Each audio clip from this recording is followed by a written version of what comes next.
కార్యక్రమాన్ని ప్రారంభించే ముందుగా బ్రహ్మర్షి పితామహ పత్రిజీకి ధన్యవాదాలు. మరి ఈరోజు జూమ్ సెక్షన్లో పాల్గొన్న అందరికీ కూడా ధన్యవాదాలు. మరి నిన్న మొదలు పెట్టుకున్నాం, ప్రతి మానవుడికి ప్రపంచక జీవితం, ఆధ్యాత్మిక జీవితం రెండూ ఉంటాయి.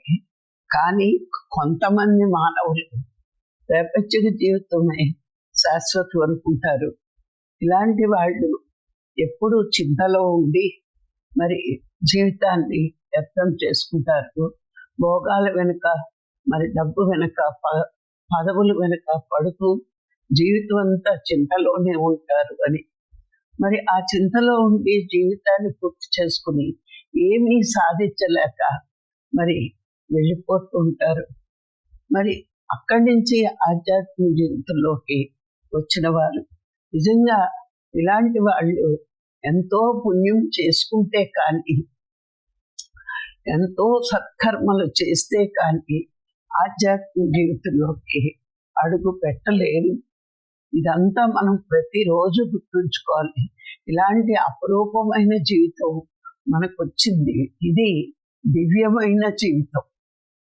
ఈ దివ్య జీవితం వచ్చింది అంటే మరి మనం ఎంతో అదృష్టవంతులం. మరి మానవ జన్మ పర్పస్ ఏమిటి అంటే, దేహం ఉండగానే దేహాన్ని సృష్టించిన వాడిని దర్శించగలగాలి. అప్పుడే మోక్షం. మరి ఆధ్యాత్మిక జీవితంలో ఉన్నవాళ్ళు, ఈ దివ్య జీవితంలో ఉన్నవాళ్ళు దివ్య చింతనలో ఉంటారట. అంటే దివ్య చింతన అంటే గొప్ప ఆలోచన. ఏంటి ఆ గొప్ప ఆలోచన అంటే, ఈ పరమాత్మ కంటే గొప్ప ఈ సృష్టిలో ఏదీ లేదు కాబట్టి ఆయన్ని ఎలా తెలుసుకోవాలి, ఎలా చేరుకోవాలి, ఆయన దేహం ఉండగానే దర్శించగలిగితేనే మోక్షం అని మనము గురువుల ద్వారా తెలుసుకున్నాం. అందుకని వాళ్ళు ఎప్పుడూ కూడా వాళ్ళ ఆలోచన ఆ పరమాత్మ మీదే ఉంటుంది. వాళ్ళ దృష్టి ఎలా చేరుకోవాలనే ఆలోచన ఉంటుంది. కాబట్టి భగవంతుడు మాకు ఏమీ ఇవ్వలేదు అనే ఆలోచనలో వాళ్ళు ఎప్పుడూ ఉండరట. ఎందుకు అంటే వాళ్ళు ఎప్పుడు కూడా పాజిటివ్ థింకింగ్లో ఉంటారు. అంటే వర్తమానంలో ఉన్న ప్రతి వాళ్ళు కూడా మరి మంచి ఆలోచనలతోటే ఉంటారు.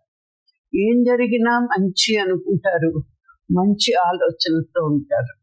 మరి మామూలు సాధారణ మానవులు మేము అడుగుతున్నా ఇవ్వలేదనే చింతలో ఉంటారు. మరి ఈ దివ్య జీవితం జీవిస్తున్న మానవులు దివ్య మానవులు అని కూడా వీళ్ళని అనుకోవచ్చు. ఎందుకంటే వీళ్ళు పరమాత్మ కోసం సాధన చేస్తున్నారు కాబట్టి. అయితే వీళ్ళు ఎలా ఆలోచిస్తారు అంటే, భగవంతుడు మాకు అన్నీ ఇచ్చాడు, వాళ్ళు అడిగినవి ఇవ్వలేదని వారు అనుకుంటారు ప్రపంచంగా జీవించేవాళ్ళు. కానీ ఈ దివ్య జీవితమైన ఆధ్యాత్మిక జీవితం జీవిస్తున్న వాళ్ళు, వాళ్ళ ఆలోచన ఎలా ఉంటుంది అంటే, భగవంతుడు మేము భూమి మీదకి వచ్చేటప్పటికి పంచభూతాల ద్వారా మాకన్నీ, ప్రకృతి ద్వారా మాకన్నీ అమర్చి పెట్టాడు అని, మాకు కావలసినవి వెతుక్కోక్కర్లేదు, అన్నీ భూమి మీద ఉన్నాయి, తినడానికి ఉన్నాయి. మరి మానవుడికి ముఖ్యంగా శరీరం ఉంది కాబట్టి రోజు కొంత ఆహారం తీసుకోవాల్సిన అవసరం ఉంటుంది. మరి అది మనం పుట్టకుండానే భూమి మీద ఉంది, అది మనకంటే ముందే సృష్టి చేయబడింది. మరి నాకు ఇంతకంటే ఏం కావాలి అని మంచి సాధన చేస్తున్న వాళ్ళు తృప్తికరమైన ఏర్పాట్లు మరి వాళ్ళు భగవంతుడు చేశాడని కృతజ్ఞత భావంతో ఉంటారు. రోజు మనము ముద్ద తింటున్నప్పుడు, భోజనం చేస్తున్నప్పుడు భగవంతుడికి కృతజ్ఞత చెప్పుకుంటూ మనం భోంచేయాలట. ఎందుకంటే నిత్యము మనకి ఈ శరీరాన్ని కాపాడటానికి ఆహారం ఇచ్చి సాధనకి అనుకూలంగా ఈ శరీరాన్ని ఆరోగ్యంగా ఉంచుతున్న భగవంతుడికి కృతజ్ఞత చెప్పుకుంటూ ఉండాలట. అప్పుడు మనకి ఏ చింత లేకుండా సాధన కుదురుతుంది అని అనుకుంటారు. ఉన్నదానితో తృప్తి పడిన వాడి సాధన విరాటకంగా జరుగుతుంది. చింతలో ఉన్నవాడికి ఎప్పుడూ కుదరదు. ఎప్పుడు కుదురుతుంది అంటే మనకి ఉన్నది చాలు అని అనుకున్నప్పుడు. మరి మనం సాధన చేస్తున్నప్పుడు ఎలా ఉండాలో కూడా, మరి ఎప్పుడు చింతలేని సాధన అవుతుందంటే మనం సాధన చేస్తూ ఫస్ట్ ప్రారంభమే తృప్తితో ఉండాలట, మౌనంగా ఉండాలి, జ్ఞానం పెంచుకోవాలనే తపనతో ఉండాలి. మరి ఇవన్నీ కూడా మనం ఆ మౌనం లేకుండా ఎప్పుడు పక్క వాళ్ళతో కబుర్లు చెప్తూ ఉంటే మన శక్తిని కోల్పోతాం. సాధించవలసింది సాధించలేదు. అందుకని తపస్సు రెండోది, మౌనము, తపస్సు, స్వాధ్యాయము ఇవి చాలా ముఖ్యం. తపస్సు అంటే ప్రాపంచిక అవసరాలను తగ్గించుకోవాలి. ప్రాపంచిక, నిన్న మనం చెప్పుకున్నాం, ప్రాపంచిక కోరికలు ఎంతగా పెరిగితే మనిషి అంత దిగజారుతాడు. ఎందుకు ఈ మాట మహాత్ములు మనకు చెప్పారు అంటే, నిరంతరము నీకు ప్రాపంచిక కోరికలు మొదలు పెట్టినప్పుడు ఒకదాని తర్వాత ఒకటి అలా పుడుతూనే ఉంటాయి. నువ్వు దాని గురించి ప్రయత్నించినప్పుడు నువ్వు సాధనలో పురోగతి పొందలేవు. అందుకే మౌనంగా ఉండడం మొట్టమొదటి పని అయితే తపస్సు. అవసరాలు, ప్రాపంచిక అవసరాలు తగ్గించుకుంటూ ఉండడం, ఏకాంతవాసానికి ఇష్టపడడం. ఎందుకు ఎక్కువ ఏకాంతవాసంలో ఉండాలి సాధకుడు అంటే, పక్కవాడి వల్ల కూడా నీ మనసు చంచల స్థితిలో ఉండి చింతనలో ఉన్న, నువ్వు ఏ చింతనలో ఉన్నావు, పరమాత్మని దర్శించాలనే ఆలోచన ఉన్న నువ్వు మళ్ళా చింతలో కూరుకుపోతావు. కాబట్టి ఎక్కువ ఏకాంతవాసానికి ఇష్టపడాలి. మరి ఆ జ్ఞానం ద్వారా నువ్వు 10 మందికి ఉపయోగపడాలి. నీ జ్ఞానం 10 మందికి ఉపయోగపడినప్పుడే నువ్వు మహాత్ముడివి కాగలవు. చూడండి, ఒక దీపం వెలుగుతున్నప్పుడు, దీపం వెలిగాక పురుగులు వస్తాయి. ఆ పురుగుల్ని దీపం ఎప్పుడూ ఆహ్వానించదట, ఆ వెలుతురుకి అవి వచ్చి చేరతాయట. అట్లాగే జ్ఞానం పొందిన మానవుడు దీపం ఎలా కాంతినిస్తుందో, కాంతి చూడగానే పురుగులన్నీ ఎట్లా వచ్చి అక్కడ చేరుకుంటాయో, ఆ విధంగానే ఒక జ్ఞాని తన జ్ఞానాన్ని పంచుతున్నప్పుడు మిత్రులే కాదు శత్రువులు కూడా ఆకర్షితులవుతారట. అంటే ప్రజలంతా ఆకర్షితులు మానవుడికి ఎప్పుడవుతారు అంటే, ధనం వల్ల కానీ, మరి పదవుల వల్ల కానీ, రూపం వల్ల కానీ కొంతకాలమేనండి. ధనం ఉన్నప్పుడు కొంతకాలం ఆకర్షితులు అవుతారు, వాడు చాలా గొప్పవాడు కదా అని. మరి పదవులు ఉన్నప్పుడు కూడా, పదవి ఉన్నప్పుడే ఆకర్షితులే, పదవి పోగానే వదిలేస్తారు. అలాగే రూపం, ఒక సినిమా యాక్టర్ అనుకుంటే తండోపతండాలుగా అవుతారు. అదే ముసలిదయ్యాక ఎవరు దాని ముఖం చూడరు. కానీ ఒక జ్ఞానికి ఎప్పుడూ కూడా కొన్నాళ్ళుండి కొన్నాళ్ళు లేకపోవడం అని ఆకర్షణ ఉండదట. దీపం నిత్యము ఎలా వెలుగురిస్తుందో, జ్ఞాని ఎప్పుడూ కూడా తన జ్ఞానాన్ని పంచుతూనే ఉంటాడట. సృష్టిలో ఉన్న రహస్యం ఏంటంటే, విద్యార్థి పంచుతే పెంచబడుతుంది, దానం చేస్తే తరగకుండా ఉంటుంది. ఏవైనా తరిగిపోవచ్చు ప్రాపంచికుల్లో, కానీ విద్య అన్నది దానం చేసినా తరగండి, పంచితే పెంచబడేది. ఈ లక్షణాలు విద్యకి ఉంటాయి. అందుకే జ్ఞాని ఎప్పుడు సాధన చేసుకుంటూనే ఉంటాడు, ఆ జ్ఞానాన్ని పెంచుకుంటూనే ఉంటాడు. ఆ శక్తిని, పరమాత్మ యొక్క వచ్చే ఆ దివ్య శక్తిని తన శరీరంలో ఉంచుకుని పంచే శక్తిని కూడా పంచుతాడు. అందుకే పత్రి గారు ఎప్పుడు కూడా మనకు చెప్తూ ఉండేవారు, పంచుతే పెంచబడుతుంది, దాచుకుంటే దోచుకోబడుతుంది, అది ఎందుకు పనికి రాదు అనేవారు.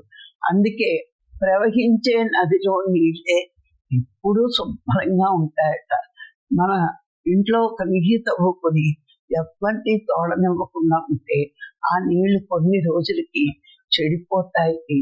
అందుకే దాచుకున్నదంతా ధనమైతే మన పిల్లలు దోచుకుంటారు, పదవులంటే పక్కవాడు దోచుకుంటాడు, యవ్వనం అంటే కాలం దోచుకుంటుంది. కానీ నువ్వు పంచే విద్య మాత్రం ఎవ్వరూ దోచుకోరు. ఎందుకు ఈ 3 ఉపమానాలు చెప్తున్నానంటే, వశిష్ఠులు వారు చెప్తారు, అన్నిటికంటే మానవుడికి 3 మతాలు ఎక్కువ.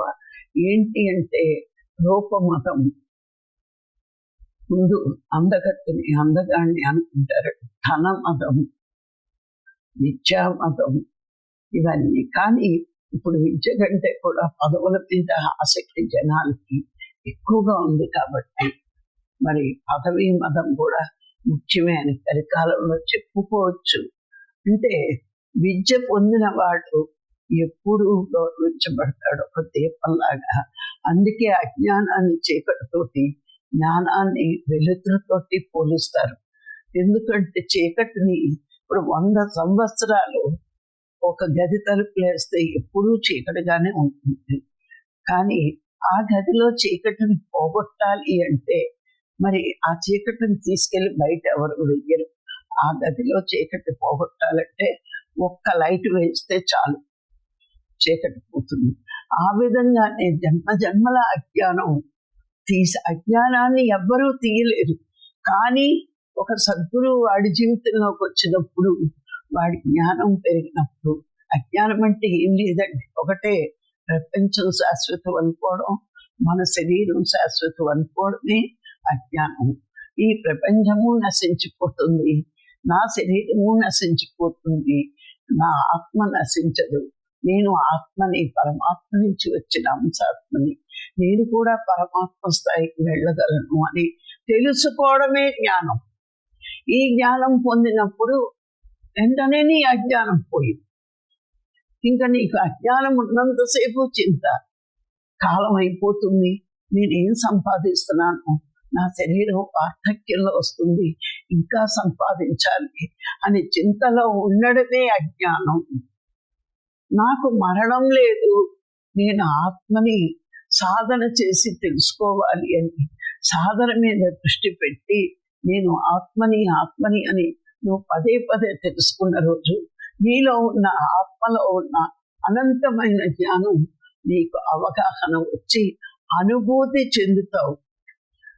నువ్వు చింతలో ఉండకూడదు, చింతనలో ఉండాలి, ఆత్మచింతనలో ఉండాలి అని గురువులు మనకి పదే పదే చెప్తూ ఉంటారు.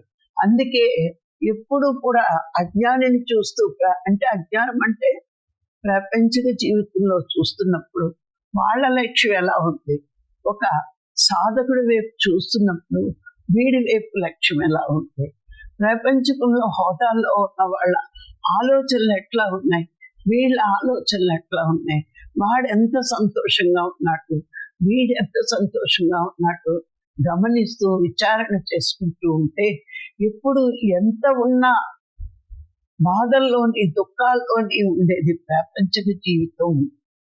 ఎంత తక్కువ ఉన్నా, మరి అనుకున్న స్థాయిలో ఎక్కువగా లేకపోయినా, ఆత్మవిద్య బ్రహ్మ విద్య నేర్చుకున్న వాడి ముఖంలో ఎప్పుడు ఆనందం తాండవిస్తుంది అని మనం గమనించవచ్చు. ఈరోజు ప్రతి ఒక్కళ్ళు కూడా జ్ఞానం లేక నిరంతర చింతలో ఉంటున్నారు, జ్ఞానం ఉన్నవాళ్ళు పరమాత్మ చింతనలో ఉంటున్నారు. మరి వీళ్ళు ఎంత ఆనందంగా ఉంటారు, పెద్ద నష్టం వచ్చినా సరే ఇది నాకు ప్రాప్తి అనుకుంటూ ఆ నష్టాన్ని, ఆ కష్టాన్ని భరించగలిగే స్థాయికి వాళ్ళు ఎదుగుతున్నారు. అందుకే ప్రపంచక జీవితం చింతలతో మొదలయ్యి చింతతోటే మరణిస్తాడు. ఎందుకు అంటే ఆ జీవితం వాడికి ఎప్పుడూ తృప్తినివ్వలేదు. ఇప్పుడు ఈ సంవత్సరం వ్యాపారం చేస్తే 10 లక్షలు వస్తాయి, నెక్స్ట్ 20, 30 అలా టార్గెట్లు పెట్టుకుంటాడు. అలాగే మరణిస్తాడు ఆ ఆశతో మరణించేవాడు ఎప్పుడూ చింతలో ఉంటాడు. ఆశయం కోసం పాటుపడి మరణించిన వాడు, నేను ఇంతవరకు చెయ్యగలిగాను, నేను ఎంత ఒప్పుకున్నానో భూమి మీద చెయ్యడానికి నేను అంత చేశాను అనే తృప్తితో మరి అదే ఆలోచనతో మరణిస్తాడు. లేదు, నేను ఈ విద్య నా శిష్యులకి ఇచ్చాను కదా, వాళ్ళ ద్వారా వెళ్తుంది అనే ఒక తృప్తికరమైన జీవితం ఉంటుంది సాధకుడికి. సాధకుడులా ఉండడు.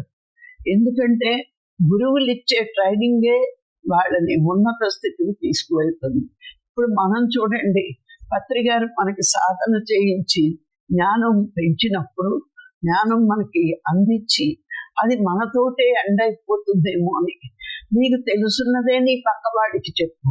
నువ్వు ఏ ఆనందాన్ని పొందుతున్నావో ఆ ఆనందాన్ని వాళ్ళకి చెప్పు.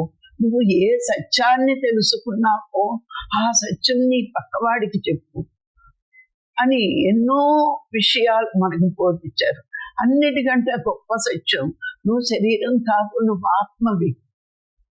ఈ సత్యం నీకు తెలియాలి. నువ్వు ఆ సత్యం తెలియకే జనం అజ్ఞానంలో దుఃఖంలో ఉన్నారు. ఆ సత్యం తెలిసినప్పుడు మరి అందరూ ఆనందంగా ఉంటారు. ఎందుకు? భగవంతుడు ఎవరోనే తెలియక అందరూ అయోమయ స్థితిలో ఉన్నారు. సత్యం కాని దాన్ని సత్యం ఆరాధిస్తూ ఈ ఆరాధనలు ఎన్ని చేసినా నా జీవితంలో శాంతి లేదు అనే చింతలో కూరుకుపోయారు జనం. కానీ సత్యం కాని దాన్ని సత్యంగా భావించి ఆరాధిస్తే శాంతి రాదు. సత్యమైన నిత్యమైన ఆనందకరమైన ఆత్మ నీ శరీరంలో దాగి ఉన్నాడు అనే సత్యం నీకు తెలుసు. అదే అందరికీ చెప్పు. భగవంతుడి మీద అందరికీ భక్తి ఉంది, కానీ భగవంతుడెవరో తెలుసుకోలేనంత చింతలో పడిపోయారు. అందుకే నీకు తెలుసు, నీ గురువుల ద్వారా నువ్వు తెలుసుకున్నావు, ఆత్మే భగవంతుడు. అది సర్వ జీవుల శరీరాలలో అంతర్యామిగా ఉంది. కానీ ఆ ఆత్మని తెలుసుకునే అర్హత ఒక్క మానవ జన్మకే ఉంది. కాబట్టి అలాంటి అపురూపమైన మానవ జన్మను తీసుకుని సద్గురువు ద్వారా గమ్యం ఎలాగెళ్లాలో తెలుసుకున్నావు.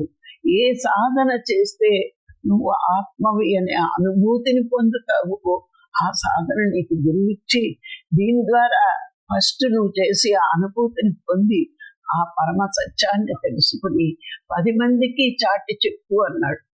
అందుకే గురువు స్థానం వచ్చాక మరణం అంటే భయం ఉండదు.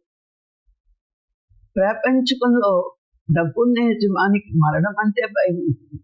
ఎందుకు అంటే నా కొడుకులు ఇవి సరిగ్గా ఉంచుతారో లేదో, నేను ఇంత కష్టపడి సంపాదించాను అని ఆయన కళ్ళ ఎదురుకుండా కొంచెం ఏమైనా లక్షలు ఖర్చులు పడితే నేను ఎంతో కష్టపడ్డాను, వీళ్ళు ఖర్చు పెట్టారు అనుకుంటారు.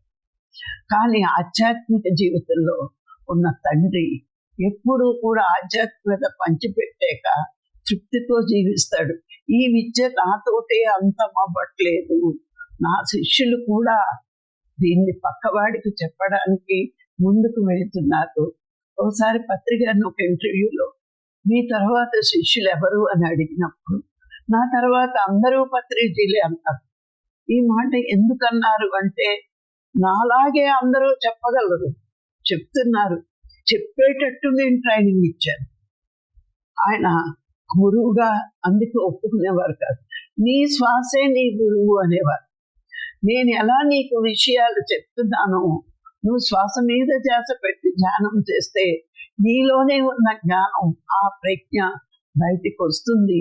నువ్వు అనంతమైన జ్ఞానవంతుడు అవుతావు, అనంతమైన ప్రజ్ఞావంతుడు అవుతావు, విద్యావంతుడు అవుతావు, బ్రహ్మజ్ఞానం అవుతావు అని ఆ సింపుల్ సీక్రెట్ శ్వాస మీద ధ్యాస పెట్టు, పొందవలసిందంతా పొందుతావు. నువ్వు ప్రతిదీ పొందినది దాచిపోకు, 10 మందికి పంచు అని చాలా నిశ్చింతగా మరణించాడు ఆయన.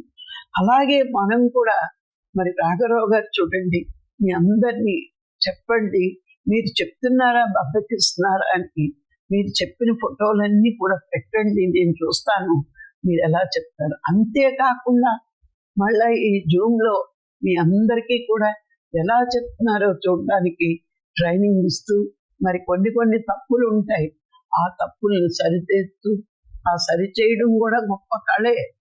నిజంగా ఆయన అంత నేను సరిచేయలేను, ఎందుకు నేను ఒప్పుకుంటాను నాలో లోపాలు ఉన్నాయని. ఇంకా సాధన చేసి అలాంటి ప్రతిదీ కూడా ధ్యాన జీవితంలో ప్రతి ఒక్కరూ గమనించవలసింది, తప్పుల్ని ఒప్పుకునే ధైర్యం ఉండాలండి. గురువు చెప్తున్నప్పుడు అవమానం కానీ మరి పక్కవాడి హేళన చేస్తాడేమో అని కానీ మనకి వేసవెత్తు భయం, అవమానం ఫీల్ అవుతే మనం ఎదగలేము. మన తప్పులేవో మనకు తెలుస్తూ ఉంటాయి, మన ఒప్పులు తెలిస్తే తప్పులు చెప్తాయి. బాగా చెప్పేమో అని ఒప్పుండొచ్చు, కానీ ఎక్కడ తడబడుతున్నాము, ఎక్కడ కరెక్ట్గా చెప్పలేకపోతున్నాము గురువు గమనిస్తూ ఉంటాడు, మనని హెచ్చరిస్తాడు. దానికోసం మనం బెంగ పెట్టుకుని చింత పెట్టుకోవాల్సిన అవసరం లేదు. నన్ను సరిచేస్తున్నాడు, సరిచేస్తేనే నేను ఉన్న స్థితి నుంచి ఉన్నత స్థితికి వెళ్తాను అని ఎవరికి వాళ్ళం మనం అనుకోవాలి. ఎందుకు అంటే ఎదగడానికే వచ్చాం, పాఠాలు నేర్చుకోవడానికే భూమి మీదకి వచ్చాం. పాఠాలు నేర్చుకున్నప్పుడు గురువులు శిష్యుల్ని ఎప్పుడూ సరి చేస్తూనే ఉంటారు. అనుక్షణము ఎరుకలో ఉండాలి. మనం ఈ భూమి మీద పాఠాలు నేర్చుకోవడానికి వచ్చాం. నేర్చుకున్నప్పుడు గురువు తప్పులు చేస్తే ఆ తప్పుల్ని సరిదిద్దుతున్నాడు అనే చింతలో మనం ఉన్నప్పుడు నిశ్చింతంగా జ్ఞానం పొందుతాం. మరి అందుకే సాధకుడు లక్ష్యం భోగాల నుంచి యోగం వైపు వస్తే ప్రాపంచిక జీవితం జీవిస్తున్న వాడి లక్ష్యం ఎట్లా ఉంటుంది అంటే, మరి వాళ్ళ ఆలోచన, వాళ్ళ దృష్టి ఎంతసేపు మరి ఆధ్యాత్మికతని వదిలి ప్రతి దానికి వాళ్ళు బాధపడుతూ చింతలో ఉంటే జీవితాన్ని చాలిస్తారు. అందుకే సాధకుడి లక్ష్యం పరమాత్మ, ప్రపంచకం వాళ్ళ లక్ష్యం భోగాలు.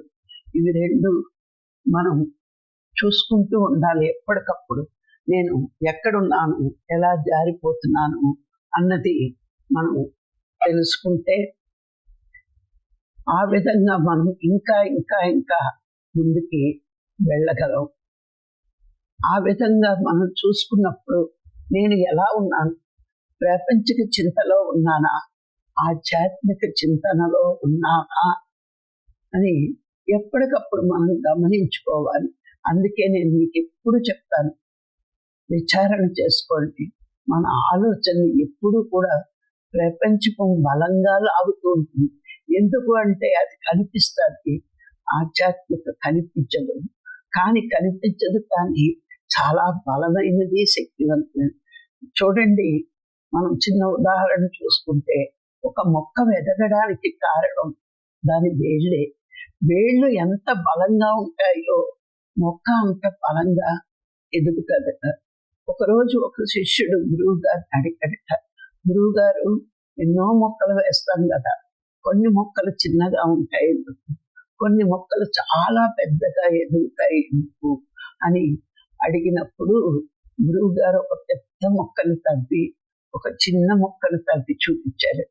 చూసావా, దీని చిన్న మొక్క వేళ్ళు పైకి ఉన్నాయి, లోతుగా బలంగా లేదు, అందుకే ఆ మొక్క చిన్నగా ఎదుగుతుంది. ఈ పెద్ద మొక్క దాని వేళ్ళు భూమిలో ఉన్న నీటి పొర వరకు వెళ్ళిపోతాయి. ఆ నీటి పొర వరకు వెళ్తాయి కాబట్టి ఆ పెద్ద మొక్కకు రోజు నీళ్లు వేయకపోయినా ఆ వేళ్ల ద్వారా నీరు అందుకుని చెట్టుని ఏపుగా పెరిగేటట్టు చూస్తుంది అని. అలాగే కనిపించే ఈ జీవితానికి కనిపించని ఆత్మీయ ఆధారపడి తెలుసుకున్న మనం ఆ ఆత్మని ఎప్పుడు విశ్వశక్తితో శక్తివంతం చెయ్యాలి. మనం ఆ చెయ్యాలి అంటే రోజు గురువుగారు చెప్పిన సాధన, స్వాధ్యాయం, ఇలాంటి సజ్జన సాంగత్యం మనం ఎంత ఎక్కువగా చేస్తామో మరి అంత గొప్ప జ్ఞానులం అవుతాం, అంత గొప్ప శక్తులు ఉంటాం. చాలా మంది నన్ను అడుగుతూ ఉంటారు, ఈ వయసులో కూడా ఎట్లా తిరగలుగుతున్నారని. నేను ఎప్పుడు నా వయసుని, నా మనసును నా వయసు వైపు మళ్లించను. నేను సాధన చేస్తాను, స్వాధ్యాయం చేస్తాను. గురువుగారు చెప్పిన 3 మరి సజ్జన సాంగత్యం పంచితే పెరుగుతావు అని చెప్పారు కాబట్టి పంచడానికి ఇష్టపడతాను.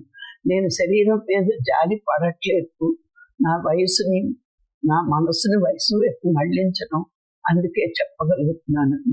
నిజంగా ఎంత శక్తిని మనం సాధన చేసి పొందుతామో ఆ శక్తిని కూడా వృధా చేసుకోకూడదు. అక్కర్లేని విషయాలు, మనకి సంబంధం లేని విషయాలు ఎక్కువ మనం తలదోర్చకూడదు.